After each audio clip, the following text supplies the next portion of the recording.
사항 보겠습니다. 대표 관료제. 앞에 이제 항상 흐름을 같이 항상 보셔야 돼요. 얘가 나온 배경은 뭐의 문제점이라고? 요놈의 문제점이다. 실적주의 시험으로 보다 보니까 인적인 구성이 잘 안 되고 또 이제 없는 사람한테는 불리하게 되는 상황이 발생하게 돼서 아예 특정한 계층이라든지 또는 집단 등을 대표하는 사람들을 아예 할당해서 뽑아주자는 거예요. 다른 말로 인재할당제라고 보시면 돼요. 인재할당제. 할당제. 특정한 지역 또는 계층, 집단을 할당을 해서 뽑는 거예요. 뭐 장애인 계층 할당, 뭐 특정한 지역 할당, 뭐 여성 할당하듯이 이렇게 뭔가 어떤 지역이나 계층이나 집단에 대한 할당을 받는 것은 사회적인 좀 강자 같아, 약자 같아, 약자에 대한 배려 차원에서 뽑는 거예요. 뭔가 다르니까 다르게 배려해주는 형평성에 기반한 인사제도예요. 다르니까 다르게 수직적, 수평적, 수직적 형평에 부합하게 해주는 거지. 이게 대표 관료제. 이렇게. 자, 가장 기본이 요거예요. 근데 시험에 나오면 당연히 여러분의 장점, 단점 나올 텐데 금방 파악이 돼요. 요거 안다면. 자, 할당으로 뽑았다. 뭐가 전문성은 높을까 낮을까? 근데 전문성은 좀 더 해야 돼. 전문성 갖고 뽑은 게 아니잖아요. 그죠? 그러면 할당을 받는 사람들이야 뭐 혜택 주는 거니까 할 말이 없지만 할당을 못 받으면 역차별 되는 거죠. 그 문제죠. 자, 책을 봐볼게요. 의회 개념에 자, 대표 관료제는 사회를 구성하는 주요 집단으로부터 인구 비례에 따라서 관료를 충원하고 그들을 관료제 내의 모든 계급에 배치해서 정부 관료제가 그 사회의 모든 계층과 집단에 공평하게 대응하도록 하는 인사제도예요. 처음 주장한 사람이 킹슬리 밑에. 킹슬리가 영국을 대상으로 연구했던 결과였어요. 영국 관료제를 연구해가지고. 자, 이념의 기본 가치가 민주와 형평이죠. 민주의 가장 기본적인 뜻이 뭐라고? 참여. 자, 이러한 지역, 낙후된 지역, 계층, 집단에 있는 사람들이 공무원에 참여할 수 있게, 공직에 참여할 수 있게 참여라는 거지. 그리고 형평성에 기반한 인사제도라는 거죠. 우측에 사례가 나와. 우리나라 사례, 여성 관리자 임용 확대, 양성 평등 채용 목표제, 뭐 장애인 의무 고용, 이공계, 우대, 지방인재 채용, 저소득층 목표 할당 이런 거 다 이게 약자들 배려하는 인사제도로 보시면 돼요. 됐죠? 자, 실제로 인사를 공부하는 사람들은 나름 되게 의미를 두는 인사제도예요. 그러니까 어느 누구도 여러분 이렇게 할당으로 뽑자는 말을 못할 당시에 킹슬리가 이렇게 말한 거야. 지역, 계층, 아예 할당하자.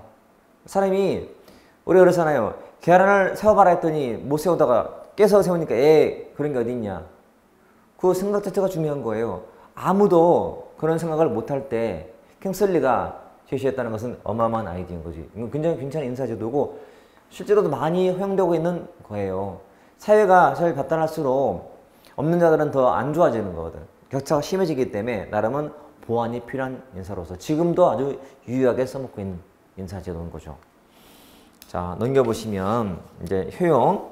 이제 알았어요, 개념을. 모든 제도의 장점, 단점은 그 제도를 알면 그냥 나와요. 첫 번째 효용이죠. 관료제의 대표성이 강화되었죠. 이제 관료제라는 게 각계각층을 대표할 수 있게 된 거지. 왜? 할당해놨기 때문에. 그리고 내부 통제가 돼. 공직 내부에서 내가 나온 지역에 대한 그 불리한 정책을 누가 한다면 내가 견제할 수 있거든. 이건 아닙니다. 내가 뭐 장애인 할당으로 들어간 사람인데 지금 만드는 정책이 장애인한테 불리하게 된다면 한마디 하겠지. 이건 장애인이 싫어할 겁니다. 내부 통제가 되는 거예요. 그리고 기회균등이 실질화하고 우리 이거는 여러분 시험을 보려면 교육을 받아야 되고 즉 대학 등을 다녀야 되는데 있는 사람이 가는 거거든. 이거야 물론 옛날 거기 되면 더 얘기했죠. 우리나라도 우리 대학 가는 게 일상화된 게 얼마 안 됐어요. 저희 아버지 세대만 해도 대학 가는 게 쉽지 않았거든. 그래서 교육에 기회가 없는 사람들은 공무원들 기회가 없었단 말이에요. 그런 기회를 아예 만들어주겠다는 기회 김정의 실질화예요. 그리고 4번도 자 실적주의가 시험을 봐서 보자는 건데 그렇게 했더니 이게 결과적으로는 이게 너무 차이가 심한 거예요. 있는 사람만 공무원 되다 보니까. 그래서 그 결과를 안에 만들어주는 거지. 그러니까 결과의 차별을 안에 만들어주겠다. 시험을 봤더니 말했듯이 스카이 대학만 다 공무원 되고 있다면 안 되겠다. 아예 결과적으로 장애인 3% 이렇게 아예 할당을 해주는 거니까. 그 다음에 대응성이 높아. 내가 그 지역을 알잖아요. 내가 정책을 하면서 그 지역에 부합하는 인사를 더 하게 된다고. 행정할 때. 또 책임성이 생겨요. 내가 그 지역을 나온 사람이잖아. 마음속에 책임감이 생기는 거지. 책임감. 이게 나름은 효용이다. 문제는 뭐냐면 그 가정이 잘못되었다. 그 지역을 나왔다 해서 꼭 그 지역을 위해서 봉사한다는 보장이 없잖아요. 가정이. 그렇죠? 그 다음에 이거랑 상충된다. 현대인사의 기본은 실적주의인데 실적주의가 좀 저해되고 있잖아요. 시험으로 뽑는 게 아니기 때문에 1차적으로는 시험이 아니기 때문에 그리고 전문성 떨어질 거다. 장애인들 막 뽑게 되면 그 다음에 역차별된다. 역차별. 혜택을 받는 사람들은 문제 없어요. 혜택을 못 받는 사람들 할 말이 있는 거예요. 왜 우리 지역은 할당 안 합니까? 역차별입니다. 할 수 있는 거니까. 또 제4회를 고려 안 했다. 제4회와. 자, 내가 지금은 그 지역 출신이어서 공무원 된 다음에도 그 지역에 대한 봉사를 하려고 했는데 공무원 되고 나서는 의식이 바뀐 거야. 공무원에 물들어가지고 제4회를 고려 못했다. 이런 식의 한계가 쭉 나오는 거예요.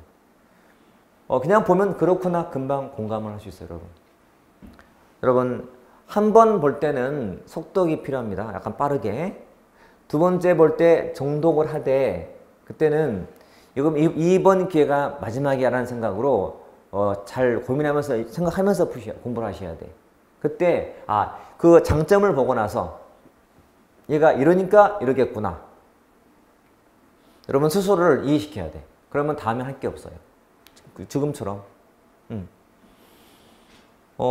공무원 된 다음에 제4회가 뭘까? 제4회화가. 내가 원래 이쪽에 사회화 돼 있다가 공무원 되고 나서는 공무원 사회화 되는 거니까.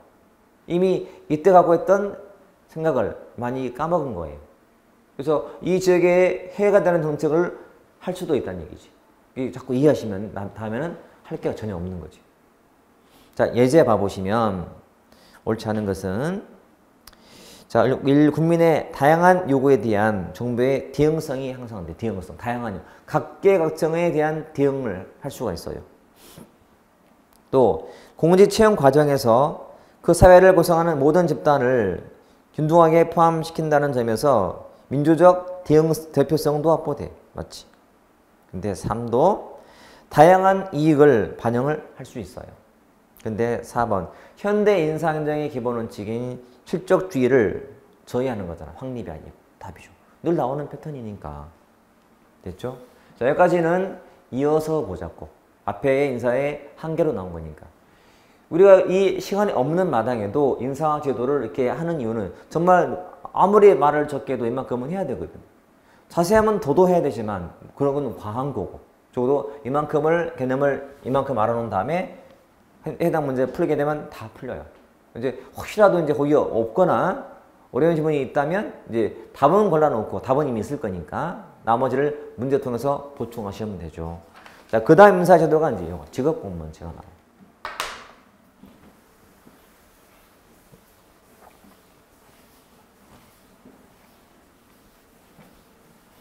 자, 말을 잘 풀면 직업이 공무원이에요. 직업이 뭐죠? 공무원인데요. 그 말은 신분이 보장이 돼야 안 돼. 된다는 얘기는 똑같은 거야. 그래서 가장 기본은 신분 보장이에요. 그리고 밑에 있는 말들이 있죠. 폐쇄형, 계급제, 일반가주의. 이 말은 즉슨 곧 신분 보장이 된다와 거의 동의어고 이 요소가 요놈의 거의 필수 요소다 보시면 돼. 당연히 이런 말이고 이렇게 뗄 수가 없다 보시면 돼. 요 세 단어 폐쇄형, 계급제, 일반가주의는요 분리가 안 돼요. 무조건 세트로 같이 다녀야 돼. 그거는 이제 반대말이 있어요. 폐쇄형 반대가 뭘까요? 개방형. 그리고 계급제랑 좀 대비되는 것이 직위분류제. 그리고 일반가주의 반대가 아마 전문가주의일 거야. 전문가주의. 그러면 마찬가지. 요 세 개 단어도 뗄 수 없어요. 항상 같이 다녀야 돼. 근데 이들은 기본적으로 신분이 보장이 될까 안 될까? 안 된다. 무조건. 뭐 절대 섞이지 않아요. 물과 기름 같아. 그러니까 항상 같이 놀고 같이 놀고. 그 말은 뒤에 배울 개방형이나 요 직위분류제 같은 경우는 직업 공무원제 확립을 저해한다라고 해. 보장이 안 되기 때문에. 자, 요 직업 공무원제의 그 장단점 풀 때는 얘를 활용을 잘해야 돼. 무조건. 먼저 전제할 특징이 신분 보장이에요. 자, 그 말은 자, 직업 공무원제는 행정의 안정성과 계속성이 높다 낮다. 높다. 왜? 신분 보장이 되니까. 사기에 높을까 낮을까? 높다. 왜? 신분이 보장되니까. 그렇죠? 자, 공무원들이 정책인 중립을 지켜 안 지켜? 지켜. 보장이 되니까. 여러분 내가 신분이 보장이 된다면 굳이 여당 야당 편 들 필요가 없죠. 보장이 안 되기 때문에 내 보장을 좀 신분을 연장하려고 그 인사권자한테 편드는 거거든. 그럴 필요가 없는 게 얘야. 신분이 보장이 되기 때문에. 문제는 뭐냐면 공직이 침체가 돼요. 폐쇄형이거든. 따라 하겠지만. 그렇죠? 이게 난 폐야, 폐. 당연히 전문성 좀 줘야 할 거예요. 왜? 일반가주의이기 때문에. 프로전문 대유제. 책 복귀. 자, 견해매. 젊고 유능한 사람을 공직에 유치한 다음에 그들이 공직에 근무하는 것을 명예롭게 생각하면서 일생 동안 공무원으로 근무 들어가는 제도예요. 이게 직업 공무원 제도. 주요 요소가 폐쇄형, 계급제, 일반가주의. 그리고 신분 보장이 입각해 있는. 이렇게 보시면 돼요. 우측의 장점. 자, 공무원의 질적성. 젊고 유능한 사람이 공직에 들어오기 때문에 하는 말이에요. 평생 내가 여러분 현재도 공무원 들어오는 사람들의 인적인 요소가 다 훌륭한 사람들이거든. 뭐 대학에도 공부 좀 잘하고 다 공무원 되려고 하는 거니까. 또 사기가 높아요. 왜? 신분이 보장이 되니까. 그러니까 능력이 높지. 이직률 낮아요. 왜? 평생 공무원이기 때문에. 공무원들이 공무원 근무하다가 이직하던가요? 안 해요. 평생 공무원으로 근무할 뿐이지. 그 다음에 안정성. 신분이 보장되니까. 중립 보장이 되니까. 여러분 고위 공무원들은 시야가 넓어야 돼, 좁아야 돼? 넓어야 돼. 시야가 넓은 게 일반가일까요? 전문가일까요? 일반가야. 그러니까 전문가들은 깊이가 있는 사람이고 일반가는 깊이는 얇은데 넓어. 이게 고위 공무원이거든. 그러니까 고위 공무원들은 일반가적인 자질이 필요하기 때문에. 등에 나르면 장점. 단점은 이제 특권 집단. 보통 신분이 보장되면 하는 말이야. 특권 집단이야. 책임지지 않는 사람들이야. 평생도록 공무원 보장되기 때문에. 그만큼 환경 변동에 적응 못해. 왜? 평생 공무원이거든. 폐쇄형이기 때문에 더군다나. 그리고 이제 남은 관심은 승진밖에 없어. 승진 지망이 과열돼. 평생 정년까지 공무원 될 건 예상이 돼 있어 이제 법에 따라서. 남은 관심은 승진 언제 하지? 관심 과열돼. 그리고 자 봉사정신 강화. 봉사정신. 봉사를 참 밑에 참 단점이지.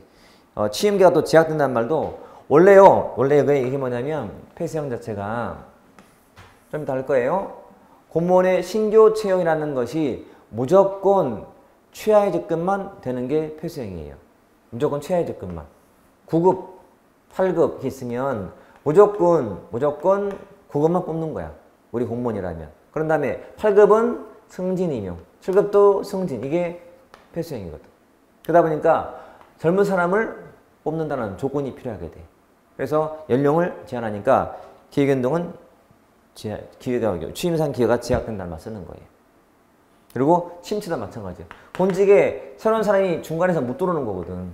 무조건 최하의 직급만 되기 때문에 침체가 돼버려. 좀 이따 보게 될 폐쇄형과 개방형의 장단점과 똑같아. 겹치게 돼. 이렇게 보시면 돼. 자, 누가 물어봤어. 여러분 면접할 때 혹시 물어봤다면 면접관이 저기 직업 문제가 뭐죠? 물어봤어요. 물어봤다면 답을 해야 되거든. 아, 알로 풀면 돼. 직업이 공무원이라는 거다. 그래서 요거 딱 돌리면서 폐쇄형, 계급제, 일반가, 힘보장 이란 말에서 막 답을 하면 돼. 단점 막 들어야 돼. 단점 이런 게 좀 한계점이다. 물론 마지막 보완해야지. 이렇지만 나는 이럴 것이다. 이런 식으로. 자, 예제 보면 6번에 직업 공무원제 설명으로 옳지 않은 것은 1번 폐쇄 계급 일반가, 2번 계속성 일관성에 유지하는데 부정적인가? 긍정적이지. 답이지. 다 읽어야 돼. 계속성이란 말과 일관성까지만 봐버리면 맞게 보이지만 뒤에 부정적이 틀린 거잖아. 긍정적인 거지. 3처럼 고위공무원 육성에 효과적이며 침체, 무사한 일 우려가 있다. 왜? 신분이 보장되기 때문에 사람이 무사한 일이죠. 누구의 요구에 대해서 민감하지 않아요. 왜? 보장이 되는데 나의 신분을 좌지우지하는 것은 국민이 아니거든. 나는 법으로 챔버 들어갔거든. 그러니까 나에 대한 그 인사는 법밖에 할 수 없는 거야. 그러다 보니까 뭐 무사한 일 해지는 그런 건 당연한 폐해죠. 6항은 자, 고위공무원단 제도, 고위공무원.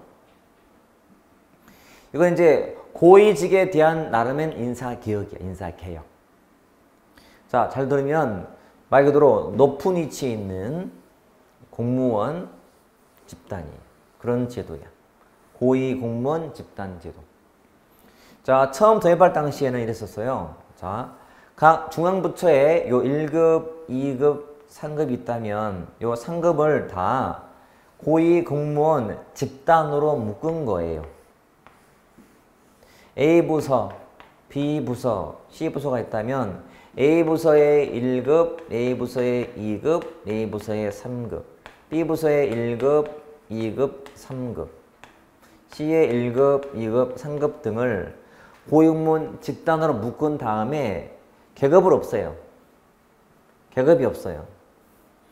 중앙행정기관에는 계급이 없고 과거 같으면 요 자리에 올만한 사람이 이 A부서의 이 사람이었거든.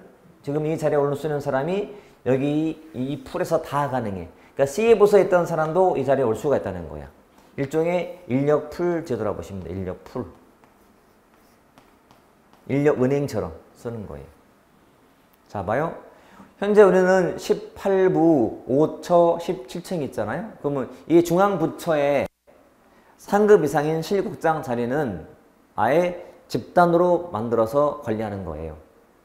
과거에는 그 A부처의 장관은 A부처의 직원만 발령냈지만 지금은 이 풀에 있는 사람 중에서 이 자리에 적임자가 있으면 갖다 쓰는 거예요. 느낌 왔죠? 왠지 어감이 또는 이 취지가 개방, 경쟁, 전문성 이런 느낌이 들어 안 들어요?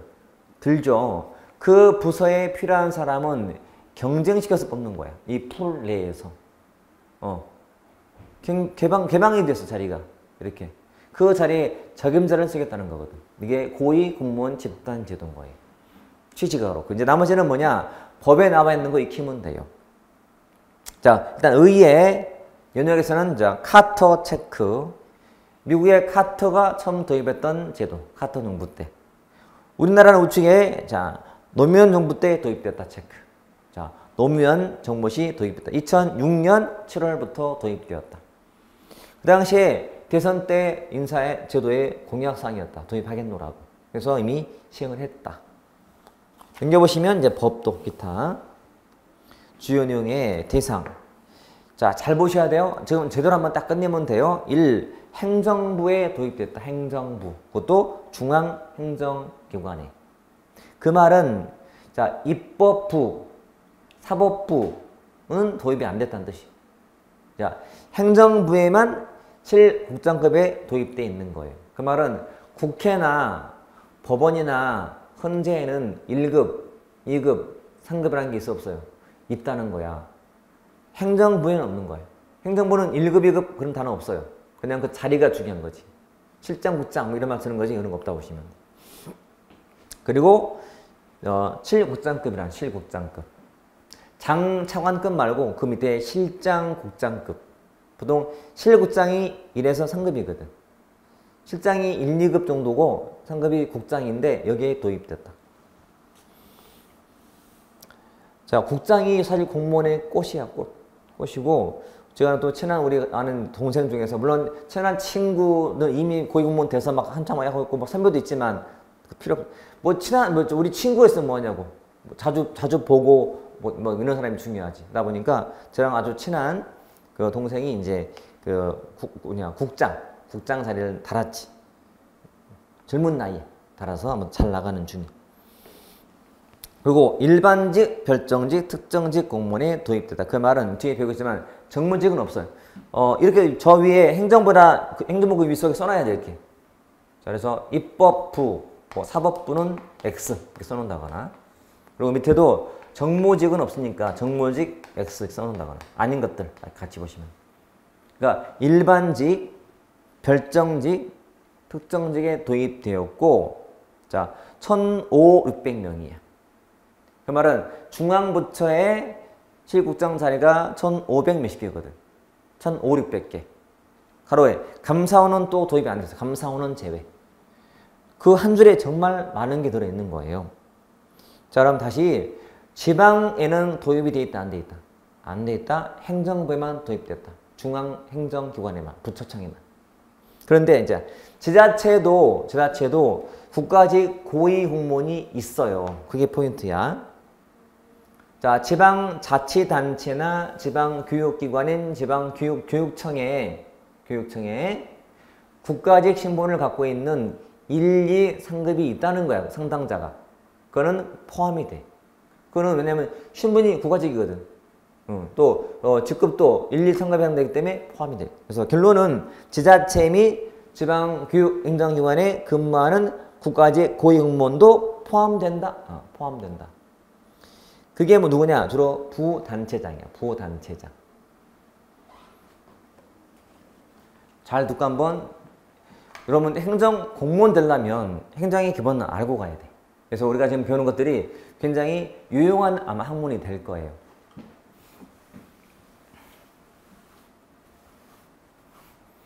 보통 지방에는 단체장이 있고 바로 밑에는 부단체장이 있다. 그래서 시장 아래는 부시장이 있고 그다음에 도지사 아래는 부지사가 보통 둘씩 있는데 인천 가볼까? 인천광역시장 밑에는요. 여기 인천광역시 부시장이 둘이 있는데 명칭이 앞에는 정무자가 붙어. 정무부시장, 이게 행정부시장이라는 게 있어요. 마찬가지야. 도지사, 정무부지사, 행정부지사라고 할 때 이 정무자가 붙은 부단체장은 시장이 임명을 한 지방직 공무원이야. 포함이 돼, 안 돼? 안 돼. 지방직은 도입이 안 돼 있기 때문에. 근데 명칭이 행정자가 붙어있는 부단체장은 국가에서 임명해서 보낸 1급 상당의 고위공무원인 거지. 이건 포함이 된다는 얘기지. 이렇게. 됐죠? 자, 예외가 있다. 서울시는 달라요. 서울특별시에는 자, 시장이 한 명 있고 여기는 부시장이 3명 있어요. 그래서 부시장인데 명칭이 하나가 정무부시장이 있고 행정 제1부시장과 행정 제2부시장이 있어요. 마찬가지 정무부시장은 서울시장이 임명한 지방직이라서 제외가 돼. 근데 서울특별시 행정 제1부시장과 제2부시장은 국가직 공무원은 맞아. 그런데 차관급이야. 그래서 포함이 안 돼. 자, 포함되려면 실장, 국장 자리해야 돼. 차관급은 안 되기 때문에. 이게 그 2번 내용이. 다 중요하거든. 다 중요하다. 그리고 두 번째는 자, 신분보다 일 중심이다 해서 1에서 3급의 계급 폐지. 계급 폐지 돼 있다. 계급 폐지.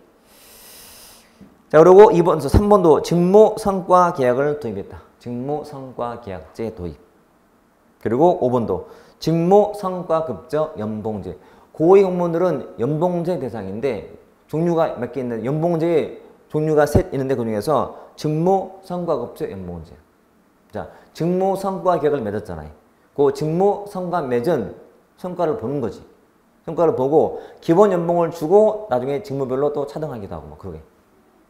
그리고 3. 경쟁과 개방인데 민간과 경쟁하는 것을 개방형 직위라고 불러요. 뒤에 다 나올 거야. 개방형 직위는 대상이 공직 내외에서 뽑을 때 쓰는 말이야. 그렇게 해서 게 20% 뽑고 그 다음에 다른 기관의 공무원과의 경쟁을 공모직이라고 불러. 공모직이 30%. 그리고 자율로 50%. 20, 30, 50이야 비율이. 봐요. 지금 A 부서에 요 고위직 자리가 만약에 100개가 있다. 저밖에 자리가. 자, 실국장 자리가 100개면 지금 비율이 20, 30, 50이잖아요. 그럼 이 50개 자리는 공직 내외니까 민간인 중에서 20명까지 쓸 수가 있는 거예요. 두 번째, 30명이라는 자리는 다른 부서 사람을 쓸 수가 있는 거예요. 다른 부처 공무원 중에서 올 수 있는 자리가 맥시멈 30개, 30%이기 때문에.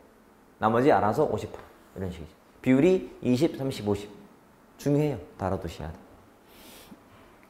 우측에 5번 후보자 교육과 역량평가.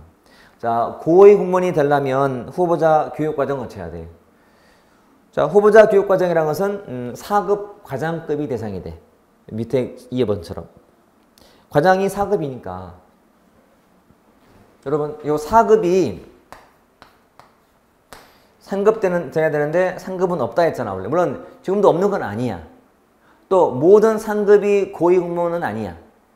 자, 상급이 됐다는 것은 종의 승진된 건데 승진되더라도 그 자리가 고위직 자리에 가야 그때부터가 고위공무원이야.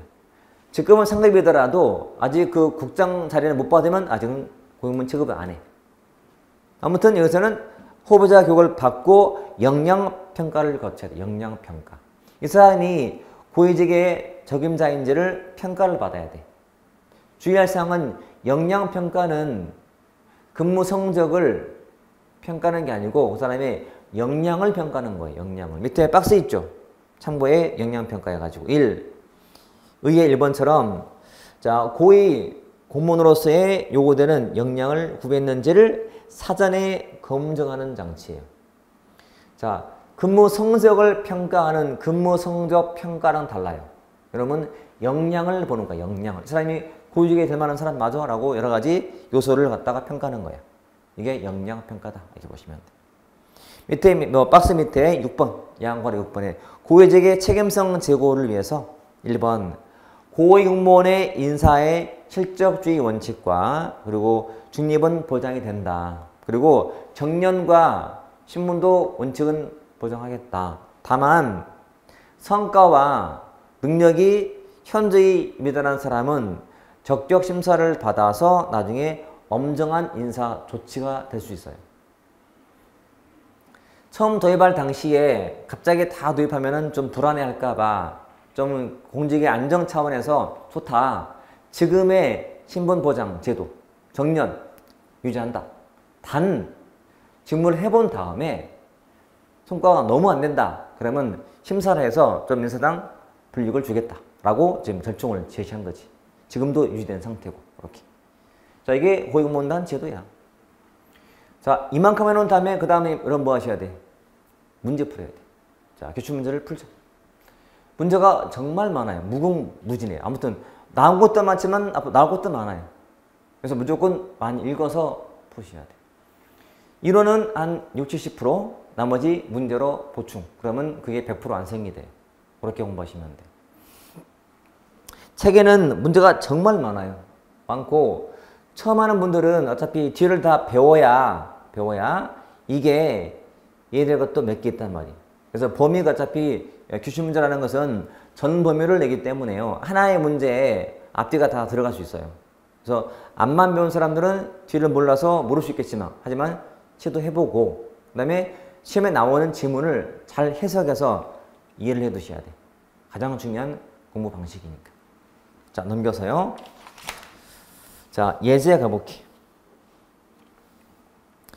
자, 예제 7번이죠. 옳지 않은 것은 1. 신분보다는 일 중심으로. 그리고 개방 확대, 경쟁 촉진.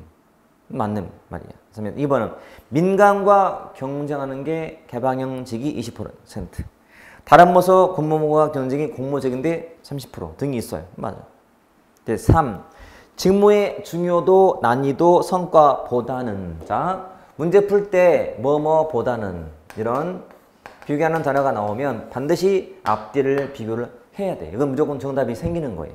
틀리고 맞고 같다 뚜렷해지기 때문에. 그래서 직무의 중요도, 난이도, 성과하고 계급과 인공서열 중에서 뭘 중시하는 거예요? 성과를 중시하지. 그래야 연봉제를 하는 거니까. 앞뒤가 바뀌어야지. 답이 3번이지. 근데 개방형을 할 때는요, 늘 정실 위험이 있어요. 여러분, 개방형 할 때는. 쉽게 말하면 여러분, 고위공무원들은 약간 정책인 성향이 나타나. 그러니까 집권 정당과의 어떤 그 정신이 좀 맞는 사람을 쓰기 때문에 맨날 하는 말 있잖아. 코드 인사. 그는 불가피해요, 여러분. 어떤 대통령이 자신과 인연이 안 맞는 사람을 쓰겠어요. 자신이 원하는 게 있는데. 억지야. 어떤 정권이 집권해도 그건 어쩔 수 없는. 욕은 하지만 욕해라. 어쩔 수 없다. 이게 장관 자리를 쓰는데 그러면 자기한테 기여하거나 자기 정당한 색깔 지는 사람을 써야지 정책이 실행이 되지. 대통령 이거 해라 하는데 장관이 싫어요. 안 되잖아요. 불가피한 거지. 자, 이게 인사제도. 정말 중요하더라고요. 우리가 공도 많이 들었기 때문에 분명히 맞추셔야지. 이제는 잠깐 내용을 정리하고 그리고 나서 문제까지 다 푼 다음에 책에다 메모도 하고 밑줄 긋고 해서 정리가 된 다음에 그 다음을 보세요. 그게 훨씬 더 옳은 방식이에요. 자, 그 다음 주제는 이제 중앙인사기관인데 아주 쉬워요. 자, 말 그대로 중앙에서 인사를 총괄하는 기관, 중앙인사기관인데 이것도 잘 안 나오다가 한 2, 3년 새에 좀 나온 거고요. 앞으로 더 낼 게 거의 없어요. 자, 개념은 말 그대로 중앙에서 인사를 총괄하는 기관. 우리는 어디지? 인사혁신처예요. 그리고 다른 특별한 전제가 없다면 우리가 말하는 정부는 행정부이기 때문에 행정부의 인사기관은 인사혁신처거든. 그러면 국회는 사무총장이 인사총괄자거든. 좀 달라요. 그러니까 우리가 말하는 그냥 기본적인 정부라면 저 부분이 행정부니까 뜻이. 시험은 이게 나와. 유형이 나와.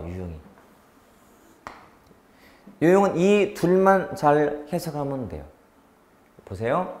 자, 독립이냐 비독립이냐 하나와 의미상, 그리고 합의형인지 아니면 단독형인지에 따라서 특징이 달라져요. 자, 독립이라는 것은 행정 수반한테 독립이에요. 그러니까 수반한테서 떼서 주는 거야, 인사를. 이게 독립이고, 비독립은 수반 아래에 있는 거예요.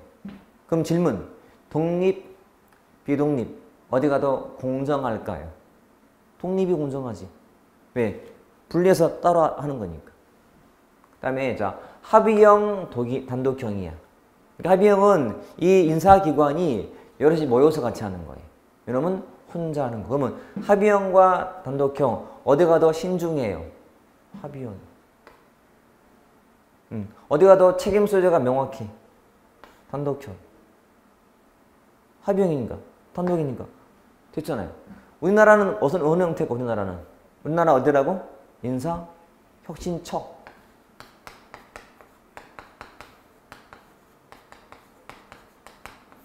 부처청은 단독형 명칭. 무슨 위원회가 합의형 명칭. 요 대표가 미국의 연방인사위원회, 연방인사위원회가 대표적인 독립합의형이에요. 됐죠? 자, 요거만 풀면 돼. 독립과 비독립을 풀면 되고 합의와 단독을 풀면 돼. 내용상. 자, 책을 봐요. 앞에 의라든지 전통 기능은 의미가 없고, 자, 532 봤더니 거기에 분류가 쭉 돼 있어요. 자, 그 박스에 4가지 패턴이 있지만 올해 필요한 것은 2가지. 독립, 합의, 비독립, 단독이다. 자, 본문에 독립, 합의형 봐요. 일단은 위원회 형태고 합의형이기 때문에 장점은 실적제 발전시킬 때 유리했다. 연방인사위를 떠올려야 돼. 연방인사위원회. 그 다음에 신중하죠. 그렇죠. 단점은 책임이 불분명해요. 같이 했기 때문에. 그리고 결정이 지연돼요. 합의하느라 시간 걸리기 때문에. 그죠? 또 행정수반한테서 인사권을 뺏어간 거예요. 따라서 수반은 자기가 원하는 인사정책을 하는데 좀 지장이 있어요. 예, 인사만큼 떼줬기 때문에. 자기 마음대로 못하는 거예요.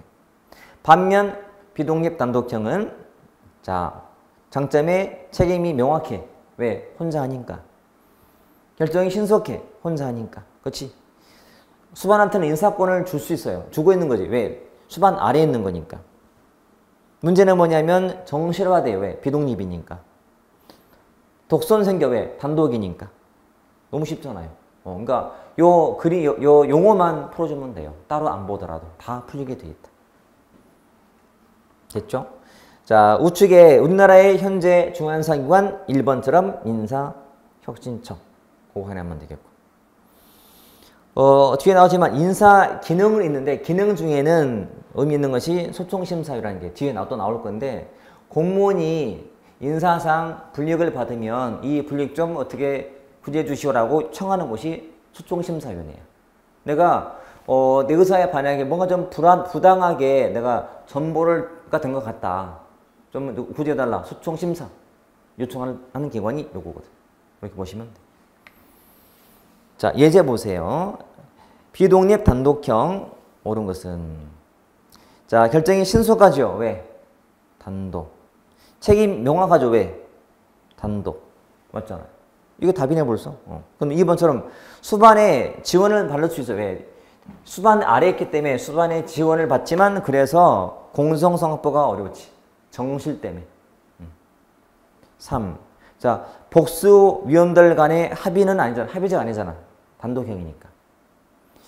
미국의 연방인사위가 독립합의형이잖아. 비독립 단독이 아니기 때문에. 1밖에 맞은 게 없죠. 자, 그래서 그 문제 풀고 요 단어만 해석하시면 돼. 그럼 다 풀리게 돼 있다. 자, 그 다음에는 공직 구조 형성인데요.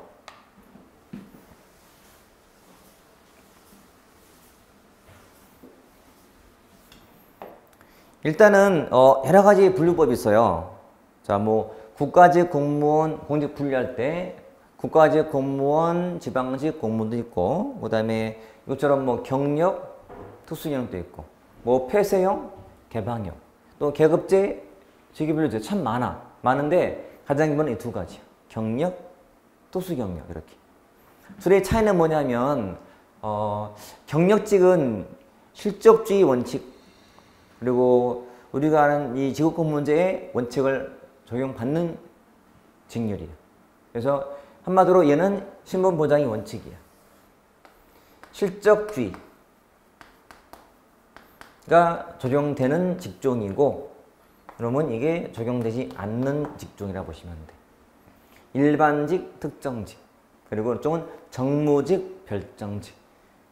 자, 일반직은 그냥 행정 일반한다라고 되어 있는데 대표적인 이제 각 법에 있는 것들을 뽑아놨던 이 정도가 좀 의미가 있다. 국회 전문위원, 감사원 사무 차장, 시도상관이 상임위는 보통 일반직으로 쳐. 일반직. 특정직은 사실 이 특정직이 제일 중요한데요. 특정직은 아예 법에 예시가 돼 있어요. 이렇게 법관, 검사, 외무, 경찰, 교육, 군무원, 헌재, 헌법, 연구관 등 특정. 이건 암기하셔야 돼 다. 암기하되 1순위가 특정직이야. 경찰, 군인 다 특정직. 정무직은 쉬워요. 정무직은 자 정치적인 업무하는 직종이야.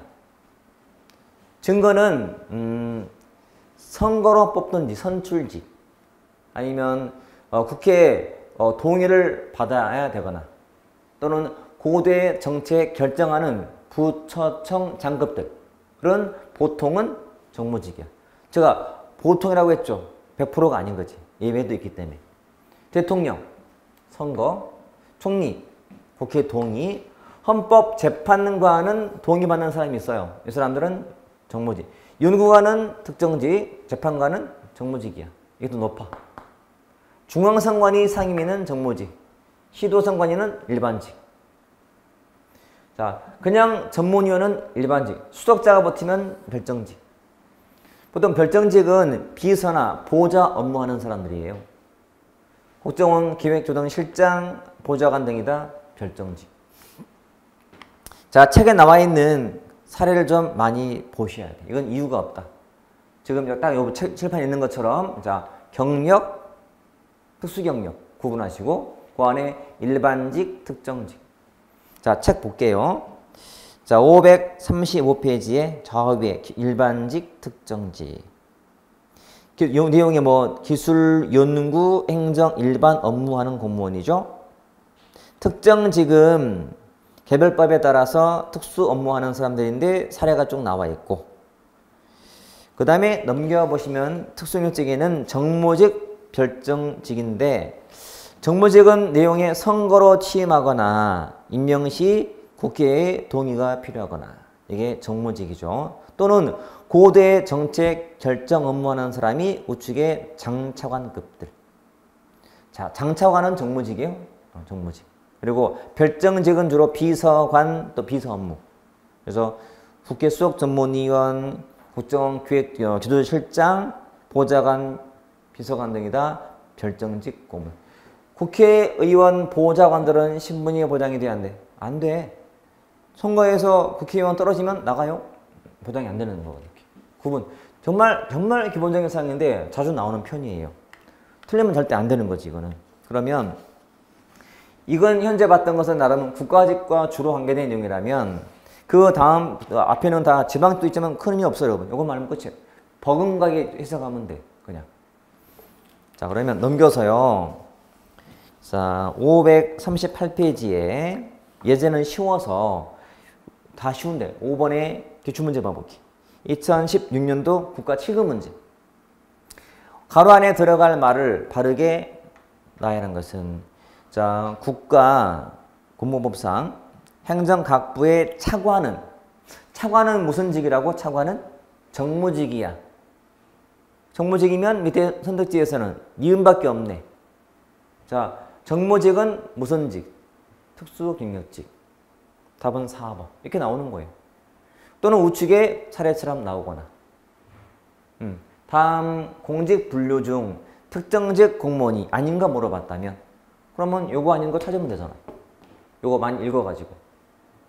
자, 책에 있는 그 박스 내용을요 많이 반복하셔서 꼭 숙지해 놓기 여러분. 정말 중요하고 기본적인 사항이기 때문에 틀리면 안 되는 거니까. 자, 2항의 교류와 비교류는요 안 봐도 돼. 그거는 거의 나온 적도 없고 나온다더라도 그냥 풀게 나와요. 그러니까 다른 부처와 교류가 되냐 안 되냐예요.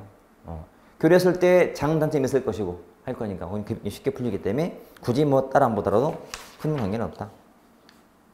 됐죠? 자, 그 다음 나오는 3항의 개방과 폐쇄는 다음 시간에 볼 거예요. 자, 오늘 배운 것 중에서는요. 자, 중요한 것만 제가 제목만 말하자면 처음에 했던 동기이론 중에 과정이론 플러스 앞에 니은까지 해서 많이 무조건 시험에 나온다. 동기이론. 그 다음에 리더십.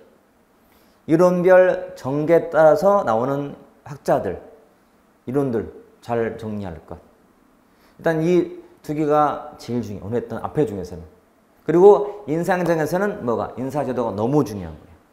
인사제도, 역관, 실적, 적극적, 대표관료제, 직업공무원제 또는 고용문단제도 다 중요해. 다.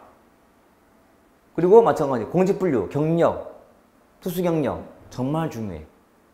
오늘 배운 것만 잘 정리하셔도 최소한 두세 개는 무조건 맞추는 거야. 20개 중에서. 꼭 정리 잘해놓게. 복습이 더 중요한 거니까. 됐죠? 자, 마치고 나머지 다음 시간 이어서 보겠습니다. 네, 고생했습니다.